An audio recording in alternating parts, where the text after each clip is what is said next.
കോഴിക്കോട് വിമാനത്താവളത്തിനു സമീപം 5 വാഹനങ്ങൾ അഗ്നിക്കിരയായ സംഭവത്തിൽ പോലീസ് അന്വേഷണം ആരംഭിച്ചു.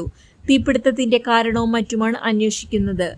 എയർപോർട്ട് റോഡിൽ വിമാനത്താവള കവാടത്തിനു സമീപമുള്ള ഒഴിഞ്ഞ സ്ഥലത്തായിരുന്നു ഈ വാഹനങ്ങൾ നിർത്തിയിട്ടിരുന്നത്.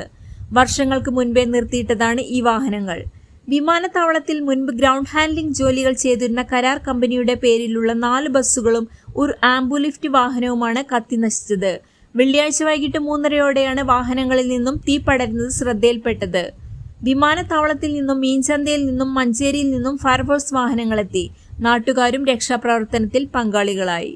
യാത്രക്കാരെ വിമാനത്തിൽ നിന്ന് ടെർമിനലിലേക്കും ടെർമിനലിൽ നിന്ന് വിമാനത്തിലേക്കും എത്തിക്കാൻ ഉപയോഗിച്ചിരുന്നതാണ് ഈ വാഹനങ്ങൾ. രോഗികൾക്ക് വിമാനത്തിലേക്ക് കയറാൻ ഉപയോഗിക്കുന്ന വാഹനമാണ് ആംബുലിഫ്റ്റ്. ഏകദേശം 5 വർഷം മുൻപ് ഉപയോഗം നിർത്തിയ വാഹനങ്ങളാണിത് എന്നാണ് പറയുന്നത്. കരാർ കമ്പനി കരിപ്പൂർ വിടുകയും ചെയ്തു.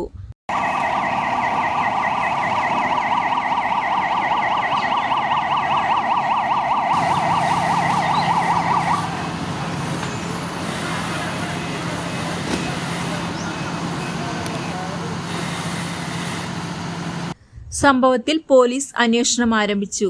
News desk, air 1.